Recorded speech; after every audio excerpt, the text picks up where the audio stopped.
دوستوں کو سینے سے لگائے گا، کو دھکے مارے بجانے کی کثرت، نالائق نااہل قسم کے لوگ حکومت سنبھال بیٹھے، دیانتی عام ہو جائے گی، زکوٰۃ کو تاوان سمجھا جائے، حکومتی مال کو، قوم کے مشترکہ مال کو مال غنیمت سمجھ کر ہڑپ کیا جائے گا، اور چرواہے اور نالائق قسم کے لوگ بلند و بالا عمارتیں قائم کر لیں، اہلوں کے سپرد فیصلوں کا اختیار عورتوں کے پاس چلا جائے۔ جب ایسا ہو تو فانتظر الساعہ، قیامت کا انتظار کرنا۔ پاک ارشاد ہے کہ ان اللہ عندہ علم الساعہ، بے شک اللہ ہی کے پاس ہے قیامت کا علم، وَيُنَزِّلُ الْغَيْثَ، بارش بھی وہی برساتا ہے، وَيَعْلَمُ مَا فِي الْأَرْحَامِ، اور رحم مادر میں کیا ہے وہی جانتا ہے، وَمَا تَدْرِي نَفْسٌ مَاذَا تَكْسِبُ غَدًا، اور کوئی شخص نہیں جانتا کہ آنے والے کل میں کیا کرے گا، وَمَا تَدْرِي نَفْسٌ بِأَيِّ أَرْضٍ تَمُوتُ، اور کوئی نہیں جانتا کہ کون سی زمین کے کس حصے میں اسے موت آئے گی۔ ان اللہ علیم خبیر، بے شک اللہ ہی علم رکھتا ہے، اللہ ہی خبر رکھتا ہے۔ قرآن کریم کی اس آیت میں حقیقت میں اللہ رب العزت نے 5 چیزوں کے بارے میں خبر دی ہے کہ ان کا علم صرف اللہ کے پاس ہے۔ امام بخاری نبر اللہ مرقدہ نے باب قائم کیا ہے، باب مفاتیح الغیب خمس لا یعلمہن الا اللہ، کہ غیب کی 5 چابیاں ہیں جن کو اللہ کے سوا کوئی نہیں جانتا۔ اور وہ 5 چیزیں کون سی ہیں؟ فرمایا بے شک قیامت کا علم اللہ کو ہے، اللہ کے سوا کسی کو نہیں، بارش برسنے کا علم اللہ کو ہے، اللہ کے سوا کوئی نہیں جانتا، وَيَعْلَمُ مَا فِي الْأَرْحَامِ، رحم مادر میں کیا ہے جی اس کا علم بھی، ماں کے پیٹ کے بارے میں احوال باطنی کا علم بھی اللہ ہی جانتا ہے، بارش کب برسے گی، کہاں برسے گی، کتنی برسے گی، علم اللہ کو ہے، ماں کے پیٹ میں جو کچھ ہے اس کا علم اللہ کو ہے، آنے والے کل کا علم بھی اللہ ہی کو ہے، کوئی نہیں جانتا، اور زمین کے کس حصے میں اسے موت آئے گی اس کا علم بھی رب سمد ہی کو ہے، اس کے علاوہ کسی کو کوئی علم نہیں ہے۔ سب سے پہلی چیز جناب رسول کریم صلی اللہ تعالی علیہ وسلم نے اس کے بارے میں وضاحت دی، فرمایا قرآن کریم کی اس آیت میں کہا گیا کہ قیامت کا علم صرف اللہ کے پاس ہے، اللہ کے سوا کوئی نہیں جانتا۔ اور یہ قیامت ان چیزوں میں سے، حدیث جبریل میں جناب نبی کریم صلی اللہ تعالی علیہ وسلم مسجد میں بیٹھے تھے، اتا رجل شدید بیاض الثیاب و شدید سواد الشعر، ایک آدمی آیا جس کے بال انتہائی کالے تھے اور لباس انتہائی زیادہ سفید تھا، لا یرا علیہ اثر السفر، اس پر سفر کے اثرات کوئی نظر نہیں آ رہے تھے۔ حالانکہ پہلے زمانے میں جب گھوڑوں گدھوں اونٹوں پر سفر ہوتا تھا، گرد و غبار مسافر پر اٹا پڑا ہوتا تھا، لیکن اس شخص پر سفر کے اثرات نہیں۔ فرمایا اتا رجل، یہ شخص آیا اور مسجد حضور نبی کریم صلی اللہ علیہ وسلم کی مجلس میں بیٹھ گیا، فاسند رکبتیہ الی رکبتیہ، اس نے اپنے گھٹنے حضور کے گھٹنوں کے ساتھ جوڑ دیے، ووضع کفیہ علی فخذیہ، اپنے ہاتھ حضور کی رانوں پہ رکھ دیے یا اپنی رانوں پہ رکھ دیے، اور پھر کہا اخبرنی عن الایمان یا رسول اللہ، اللہ کے نبی مجھے ایمان کے بارے میں بتلائیے۔ سوال کیا ہے؟ ایمان کے بارے میں بتائیے۔ حضور نے فرمایا الایمان ان تؤمن باللہ وملائکتہ وکتبہ ورسلہ والیوم الآخر والقدر خیرہ وشرہ من اللہ تعالی۔ فرمایا ایمان نام ہے 7 چیزوں کو ماننے کا۔ ایک ہے کہ اللہ وحدہ لا شریک ہے، اس کے سوا کوئی عبادت کے لائق نہیں۔ اللہ کے فرشتوں کو ماننا ہے کہ وہ ایسی مخلوق ہیں، اللہ کی نافرمانی نہیں کرتے۔ اللہ کی کتابوں کو ماننا ہے، اللہ کے سارے رسولوں پر ایمان لانا ہے، قیامت کے دن پر ایمان لانا ہے، اچھی بری تقدیر اللہ کی طرف سے ہے، اس پر بھی ایمان لانا ضروری ہے، اور یہ کہ مرنے کے بعد ہم سب کو اللہ کی بارگاہ میں زندہ کیا جائے گا، اس پر بھی ایمان لانا ہے۔ یہ 7 چیزوں پر اگر دل سے یقین ہو تو یہ ایمان ہے۔ جب اس نے یہ سنا تو آگے سے کہنے لگا صدقت یا رسول اللہ، اللہ کے نبی آپ نے سچ فرمایا۔ حضرت عمر کہتے ہیں ہم بیٹھے تھے، عجبنا لہو یسألہ و یصدقہ، ہمیں اس پر بڑا تعجب ہوا کہ سوال بھی خود ہی کر رہا ہے، جواب بھی خود ہی دے رہا ہے۔ سوال کرنے کا مطلب یہ ہے کہ اس کو پتا کچھ نہیں، جواب میں تصدیق کرنے کا مطلب یہ ہے کہ سب کچھ جانتا ہے۔ تو اب کہتے ابھی ہم اس حیرانی میں تھے، اس نے دوسرا سوال کیا، اخبرنی عن الاسلام یا رسول اللہ، اللہ کے نبی ایمان کی تعریف تو آپ نے بتا دی کہ ایمان کے لیے ان 7 چیزوں کو ماننا ضروری ہے، اب یہ بھی تو بتلا دیجئے اسلام کسے کہتے ہیں؟ حضور نے فرمایا الاسلام ان تشہد اللہ الہ الا اللہ وان محمد رسول اللہ وتقیم الصلاة وتؤتی الزکاة وتصوم رمضان وتحج البیت ان استطعت الیہ سبیلا۔ اے اللہ کے بندے، اسلام 5 اعمال کرنے کا نام ہے، ایمان 7 چیزوں کو ماننے کا نام ہے، اور اسلام 5 کام کرنے کا نام ہے۔ پہلا کام، تو اس بات کی گواہی دے کہ اللہ کے سوا کوئی عبادت کے لائق نہیں اور حضرت محمد صلی اللہ علیہ وسلم اللہ کے رسول ہیں۔ جی یہ ایمان کی ظاہر ایمان میں صرف دل میں تصدیق تھی، اسلام یہ ہے کہ زبان سے گواہی دو، زبان بھی کہے لا الہ الا اللہ محمد الرسول اللہ۔ پہلا کام، زبان اس بات کی گواہی دے، اللہ کی توحید کی، رسول اللہ کی رسالت کی۔ اور دوسرا کرنے کا کام کیا ہے؟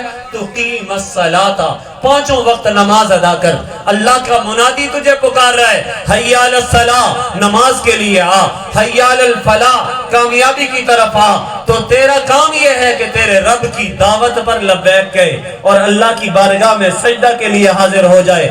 فرمایا اور 2 کام ہو گئے، تیسرا کام وَتُؤْتِيَ الزَّكَاةَ، اللہ نے مال دیا ہے تو سال میں پورا سورہ حساب کر کے اس کی زکاة ادا کر۔ کیوں؟ اس لیے کہ جس نے نماز پڑھی اور زکاة ادا نہیں کی تو اللہ اس کی نماز کو بھی قبول نہیں کرتے، منہ پہ مار دیتے ہیں۔ اور آگے فرمایا چوتھا کام کرنے کا وَتَصُومَ رَمَضَانَ، رمضان کے مہینے کے روزے رکھ۔ اگر تو مسلم ہے، اپنے آپ کے اسلام کا دعویٰ کرتا ہے تو چوتھا کام رمضان کے روزے رکھ۔ 5واں کام وَتَحُجَّ الْبَيْتَ إِنِ اسْتَطَعْتَ إِلَيْهِ سَبِيلًا، اگر اللہ نے استطاعت دی ہے تو بیت اللہ کا حج کر۔ یہ نہیں ہے کہ اچھا ابھی تو جناب ایک دکان بڑھا لوں، ایک مکان بڑھا لوں، ایک فیکٹری لگا لوں، کاروبار کو ذرا ڈیولپ کر لوں، پھر جناب حج کے لیے چلے جائیں گے۔ حدیث پاک میں حضور نے فرمایا اگر کسی پر حج فرض ہو اور حج ادا کیے بغیر مر جائے تو فرمایا اللہ کو اس کی کوئی ضرورت نہیں ہے، اس کی مرضی ہے، چاہے یہودی ہو کر مرے، چاہے منافق اور عیسائی ہو کر مرے۔ جی تو حضور نے فرمایا اسلام یہ ہے کہ ان 5 چیزوں پر ایمان لے، ان 5 کاموں کو کرو۔ تو ظاہر ہے الحمدللہ ہم پہلا کام تو سارے کرتے ہیں نا، کلمہ بھی پڑھتے ہیں لا الہ الا اللہ محمد الرسول اللہ، لیکن اسلام مسلمان صرف ایک کام کرنے سے نہیں بنتا، یہ 5 کام اگر کسی کی زندگی میں ہیں تو وہ صحیح طور پر اپنے آپ کو مسلمان کہلانے کے لائق ہے۔ اور اگر ان 5 میں سے ایک بھی کم ہے نا تو یاد رکھیں، فرمایا الاسلام بنی الاسلام علی 5، یہ 5 اسلام کے پلر ہیں، ان میں سے اگر کوئی آدمی ایک پلر کو چھوڑ دے تو اس طرف کی عمارت گر جایا کرتی ہے، اس کا اسلام ناقص اور نامکمل ہو جایا کرتا ہے۔ تو میرے دوستو ہم اپنے آپ کو مسلمان کہلاتے ہیں، اسلام کے دعوے دار ہیں، تو اسلام کے لیے ان 5 پلروں پر اگر کوئی عمارت استوار ہوگی تو ظاہر ہے ہم مسلمان کہلائیں گے، ورنہ نام کے تو مسلمان ہوں گے، کام کے مسلمان نہیں۔ اب کہتے ہیں جب حضور نے اس سوال کا بھی جواب دے دیا تو اس نے کہا صدقت یا رسول اللہ، اللہ کے نبی آپ نے یہ بھی سچ فرمایا۔ اب حضرت عمر کہتے ہیں فعجبنا لہو، ہمیں بڑی حیرانگی ہوئی، سوال بھی کر رہا ہے، تصدیق بھی کر رہا ہے، ابھی حیرانگی میں تھے۔ اس نے ایک تیسرا سوال کیا، کہا اخبرنی عن الاحسان یا رسول اللہ، اللہ کے نبی احسان کسے کہتے ہیں، اخلاص کسے کہتے ہیں، اس کے بارے میں بھی تو بتائیے۔ حضور نے فرمایا ان تعبد اللہ کانک تراہ فإن لم تکن تراہ فہو یراک، اللہ کی عبادت اس انداز میں کر کہ تو اللہ کو دیکھ رہا ہے، اس یقین کے ساتھ کر کہ تو اللہ کو دیکھ رہا ہے۔ اگر تجھے یہ درجہ حاصل نہیں تو اتنا ہی سوچ لے کہ تیرا مالک تجھے دیکھ رہا ہے۔ جی دنیا میں کہا جاتا ہے نا کیمرے کی آنکھ دیکھ رہی ہے، جی مطلب کیا ہوتا ہے؟ ذرا کام کاروائی ڈالنے سے ذرا بچو، احتیاط کرو۔ اللہ نے بھی اپنے کیمرے فٹ کیے ہوئے ہیں۔ بندے تیری زبان، تیرے قول و فعل، تیرے اعضاء اور ہاتھوں اور پاؤں کی حرکت کو بھی تیرا رب دیکھ رہا ہے۔ تو فرمایا اس لیے رب کریم دیکھ رہے ہیں تو اس انداز میں اللہ کی عبادت کرو، میرا رب مجھے دیکھ رہا ہے۔ تو جب رب دیکھ رہا ہے تو نگاہ ادھر ادھر کہاں بھٹکے گی؟ جناب مکھی کے آنے سے خارش کہاں ہوگی؟ جناب مچھر کے لڑنے سے پاؤں ایک دوسرے پہ کہاں چلائے گا؟ کیوں؟ اس لیے کہ میرا رب مجھے دیکھ رہا ہے۔ اس یقین کے ساتھ عبادت کرنا یہ احسان اور اخلاص ہے۔ اب اس نے پھر کہا صدقت یا رسول اللہ، اللہ کے نبی آپ نے بالکل سچ فرمایا۔ اس کے بعد حضور علیہ السلام تو اس نے چوتھا سوال کیا، اور چوتھا سوال کیا کیا؟ اخبرنی یعنی ساعتی یا رسول اللہ، اللہ کے نبی قیامت کے بارے میں بھی تو بتلائیے نا، قیامت کب آئے گی؟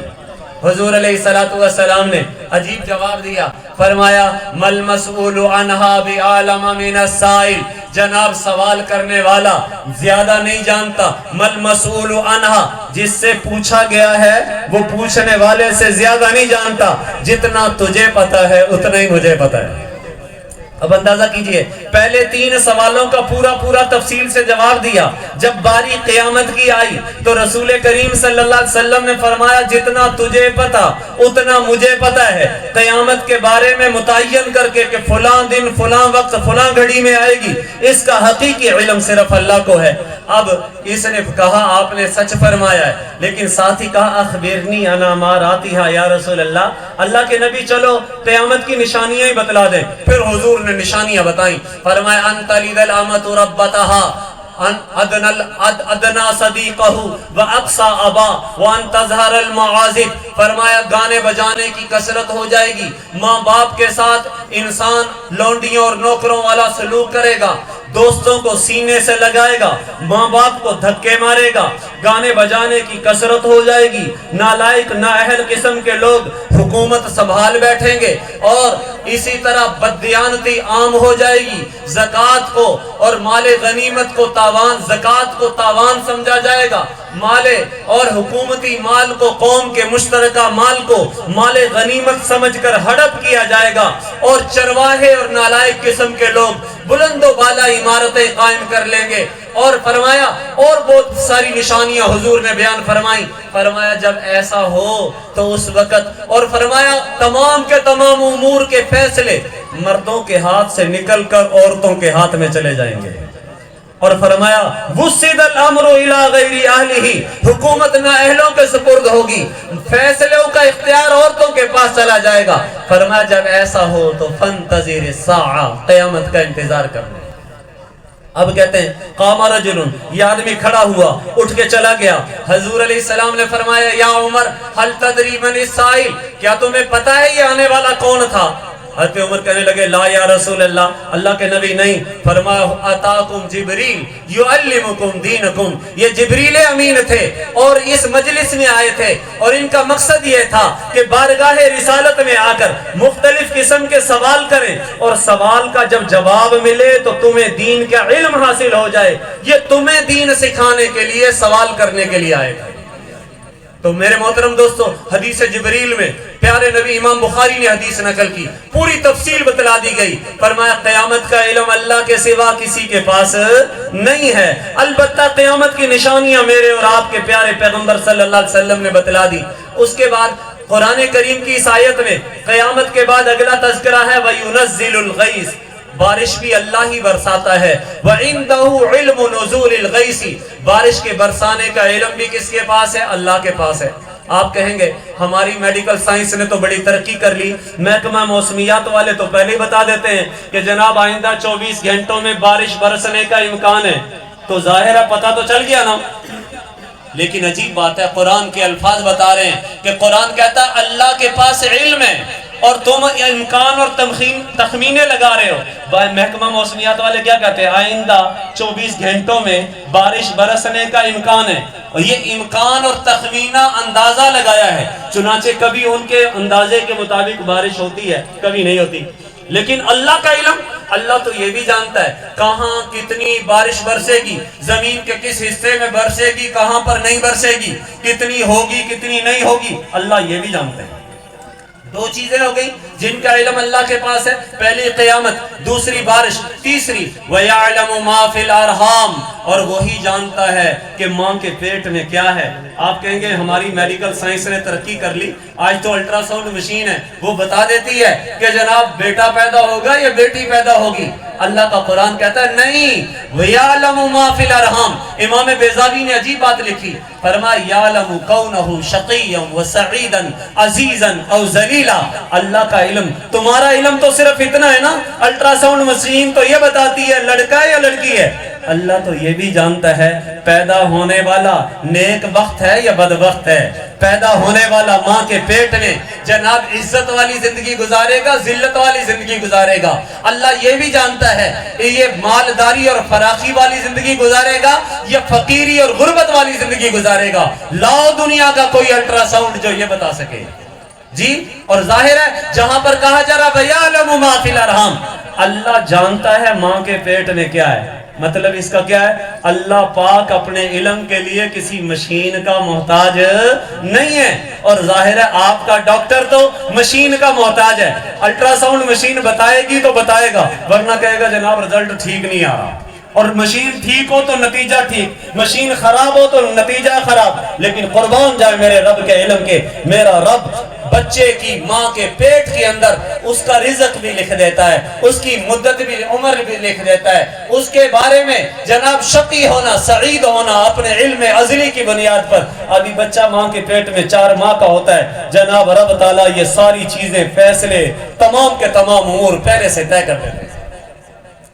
کتنی چیزیں ہو گئی؟ 3۔ اور چوتھی چیز وَمَا تَدْرِي نَفْسٌ مَاذَا تَكْسِبُ غَدًا، چوتھی چیز وہ ہے کوئی نفس نہیں جانتا آنے والے کل میں کیا کرے گا، ہمیں کوئی پتہ نہیں۔ یہاں سے بیان کے بعد ہمیں اٹھ کے خیریت کے ساتھ صحت کے ساتھ اپنے گھر میں جانا بھی نصیب ہوگا کہ نہیں۔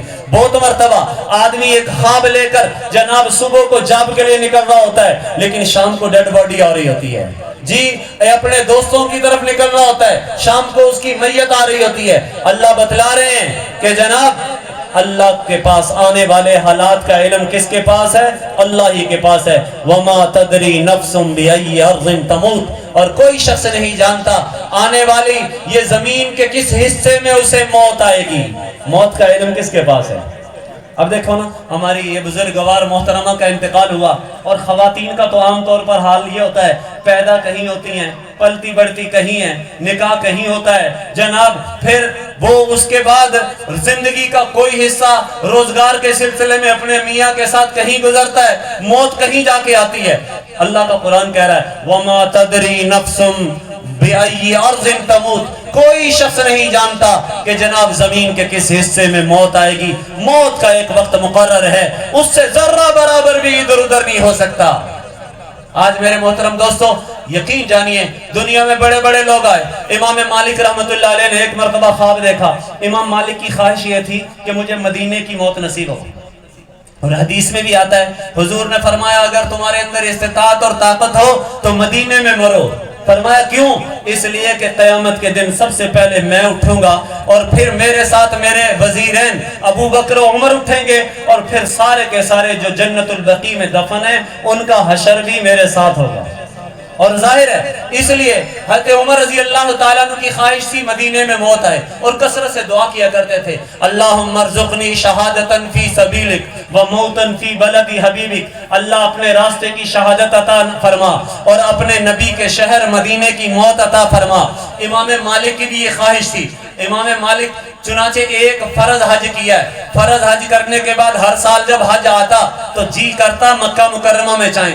ظاہر ہے حج کے سارے اعمال مکہ مکرمہ میں ہوتے ہیں، بیت اللہ جس کا طواف کرنا ہوتا ہے مکہ میں، جناب صفا مروہ کی سعی کرنی ہوتی ہے وہ مکہ معظمہ میں، عرفات میں وقوف کرنا ہوتا ہے مکہ معظمہ میں، مزدلفہ میں رات گزارنی ہوتی ہے وہ مکہ معظمہ میں، مدینہ مینا کے اندر شیطان کو کنکریاں مارنی ہوتی ہیں وہ مکہ معظمہ میں، منحر قربانی کرنی ہوتی ہے وہ مکہ معظمہ میں۔ اب ظاہر ہے مکہ حج کے سارے اعمال مکہ معظمہ میں ہوتے ہیں، لیکن امام مالک نے حج فرض حج تو کیا ہوا تھا۔ اب جب بھی حج کا سیزن آتا تو اس ڈر سے نہیں جاتے تھے کہ کہیں ایسا نہ ہو وہاں موت آئے اور میں مدینے کی موت اور مدینے کے دفن ہونے سے محروم ہو جاؤں۔ ایک مرتبہ حج کے دن تھے، بڑا جی چاہ رہا تھا کہ جناب مکہ معظمہ میں حج کے لیے جاؤں، لیکن دل صرف مدینے کی موت کی وجہ سے مان نہیں رہا تھا۔ چاہت اور خواہش یہ تھی، چنانچہ خواب دیکھا۔ خواب میں حضور علیہ السلام سے پوچھا یا رسول اللہ میری عمر کتنی ہے؟ اگر پتہ چل جائے کہ جناب کوئی 5 سال 5 مہینے ہیں یا کوئی ہفتے ہیں تو ظاہر ہے میں حج کا سفر کراؤں۔ حضور نبی کریم صلی اللہ علیہ وسلم کے بارے میں آتا ما تکلم رسول اللہ صلی اللہ علیہ وسلم بلسانی، حضور نے اپنی زبان سے کچھ نہیں فرمایا، بل اشار باصابعہ الخمس، اپنی 5 انگلیوں سے یوں اشارہ کیا۔ اب صبح اٹھے ہیں امام مالک پریشان کہ جناب وہ ہو اس کا کیا مطلب ہے؟ 5 سال مراد ہیں، 5 مہینے مراد ہیں، 5 ہفتے مراد ہیں، 5 دن مراد ہیں، کیا مطلب ہے اس سے؟ اس وقت خواب کی تعبیر کرنے والے سب سے بڑے امام ابن سیری رحمت اللہ علیہ تھے۔ ان کی طرف ایک بندہ بھیجا کہ جناب جاؤ، ایک بندے نے خواب دیکھا ہے، نام نہ بتانا کہ ایک بندے نے یہ خواب دیکھا ہے اور وہ اپنی زندگی کے بارے میں پوچھنا چاہتا ہے۔ تو جناب امام ابن سیری نے فرمایا تم چاہے نہ بتاؤ، لیکن یہ خواب دیکھنے والا کوئی معمولی آدمی نہیں ہے، یہ مدینے کا امام مالک ابن انس ہے۔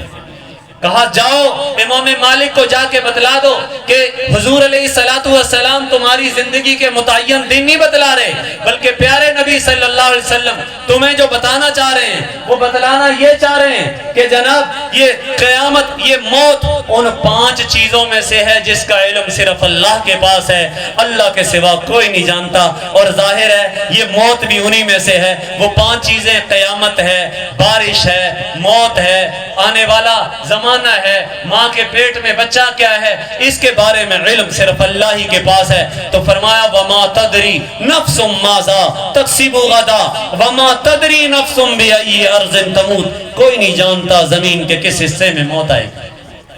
چنانچہ حضرت قاضی ثناء اللہ پانی پتی رحمت اللہ علیہ نے اپنی جلیل القدر تفسیر مظہری میں یہ واقعہ بیان کیا ہے۔ امام قاضی ثناء اللہ پانی پتی کہتے ہیں کہ جناب حضرت سلیمان علیہ السلام کا زمانہ تھا، امام حضرت سلیمان اپنے وزراء، مشیرین، مصاحبین کے ساتھ ایک کچہری لگا کے بیٹھے ہیں کہ سامنے وزیر بیٹھے ہیں، خود تختے پر حضرت سلیمان علیہ السلام بیٹھے ہیں، اور ایک آدمی آیا جس کا لباس انتہائی سفید تھا، بال انتہائی کالے تھے، اور آ کے ایک وزیر کو گھور گھور کے دیکھنے لگا۔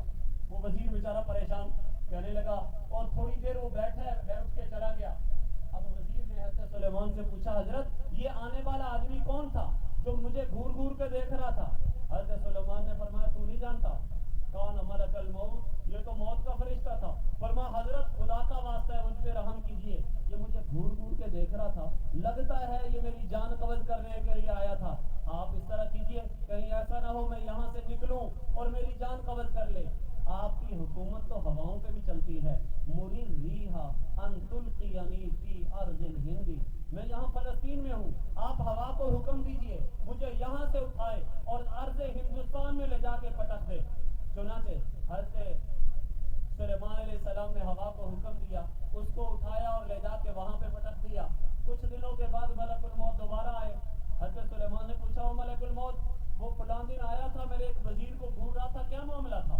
فرمایا حضرت میں اللہ کی قدرت پر حیران ہو رہا تھا۔ کہا کیا قدرت؟ فرمایا میرے رب نے مجھے حکم دیا تھا اس کی جان جا کے قبض کرنی ہے اور اس کا وقت آ چکا ہے، فلاں وقت فلاں لمحے میں اس کی موت ہے اور اس کی روح قبض کرنی ہے، لیکن یہاں پر نہیں، ہندوستان میں جا کے۔ اب کہتے میں حیران تھا یہ ہزاروں میل دور آپ کی اس عدالت میں بیٹھا ہے، آپ کی کچہری میں بیٹھا ہے، یہ وہاں پہنچے گا کیسے؟ لیکن جب بالکل وقت قریب آ گیا میں نے کہا کہ میں تو خدا کے حکم کا پابند ہوں، تو ظاہر ہے میرا کام ہے وہاں ہندوستان میں پہنچنا، اس کو پہنچانا خدا کا کام ہے۔ فرمایا ابھی میں جا کے وہاں پر پہنچا ہی تھا کہ ہوا کا ایک جھونکا آیا اور اس کے اندر یہ بھی ساتھ تھا، تو فقبضت روحہ، جب اس کا وقت آیا ساتھ ہی میں نے اس کی روح قبض کر لی۔ تو فرمایا میرے محترم دوستو، یہ موت یقین جانے کوئی شخص نہیں جانتا زمین کے کس حصے میں موت آئے گی۔ آدمی رہتا کہیں ہے، پلتا کہیں ہے، بڑھتا کہیں ہے، موت کہیں آتی ہے۔ اللہ کا یہ فیصلہ واضح اور اٹل ہے۔ اور یہ بھی یاد رکھیں، دنیا میں آج تک کوئی ایسی قوت نہیں ہے، آج میڈیکل سائنس کو اپنی ترقی کا دعویٰ اپنی جگہ پر، لیکن آج تک میڈیکل سائنس اس بات کا علاج نہیں کر سکی کہ وہ موت کا مقابلہ کرے۔